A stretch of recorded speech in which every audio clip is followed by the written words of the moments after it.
Hi, we've just gotten out of an EPSJ meeting where we've discussed Emerson's Aim to End Violence Week coming up next week. I'm sitting here with President Dylan Manderlink, and I'd like to ask you, Dylan, what motivated you to get involved in spreading awareness about gun violence?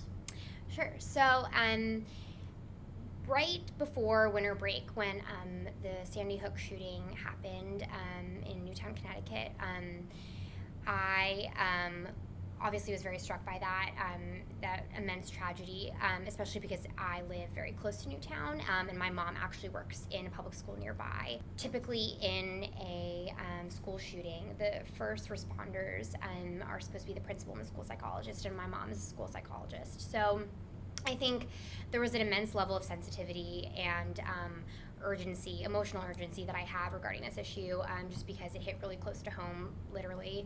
And so it was over winter break that I was approached by an Emerson student.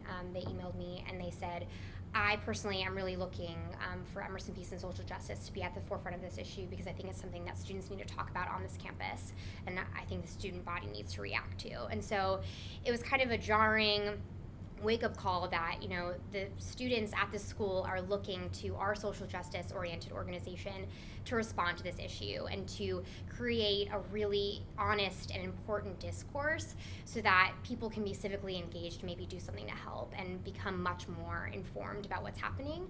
And I think my objective for this week-long series of events is to take the politics out of it, because I think it clouds our judgment so much and it distracts us from the sensitive topics that we're actually talking about. And so when you're so fast to talk about gun control, and from either ideology or either side that you're on, you forget that this is about people. This is about the humans that were there, unfortunately, that their lives were taken away that day in the Aurora shooting or Columbine, the students at Sandy Hook. This is about real people. These are about real people issues, and if we are so quick to talk about policy, which I know gets things done and I know implements change, but there's great change that can happen from the people. There's great change that can happen within our community, and I think that's something that needs to be talked about, and that's something that needs to be promoted so that people at this school feel like they can make a difference. Well, wonderful. Yeah, I hope that Emerson students have a similar motivation.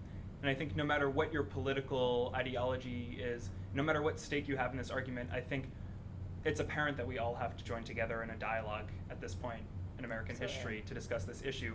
No matter what your stake is in the event, we all have something to lose, and we all have a vested interest in making America and our schools more safe.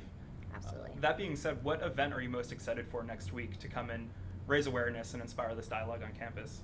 I think it's a tie, but definitely the candlelight vigil. I think that's something that will really strike a chord with people as far as remembrance and commemorating and also celebrating the lives of the people that were once alive and now unfortunately have passed away, but remembering them in a great light and remembering them with the good that they did in this world. And I think we've had, on Emerson's campus, we've had the 9/11 vigil every year, but since then we don't really, a candlelight vigil and a commemorative event to really remember those whose lives have been lost. That's not something that we do on this campus very frequently.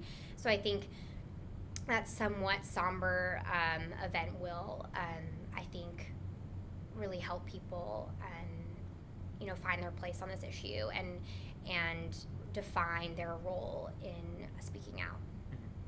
Great. As well as the bully plays, I do have to say, I think theater, coming from a very performing arts oriented and social change background, I think when you bring an arts oriented education and you bring that to the forefront and use that as a platform for social change, I think that's really powerful. And I think highlighting violence within schools and what can provoke that and why people need to respond to it, I think that's really impactful. So I'm really looking forward to seeing that as well. Absolutely, yeah, I'm excited to see that as well. I've never seen social justice brought into theater in that way, and I'm so excited to see how that plays out.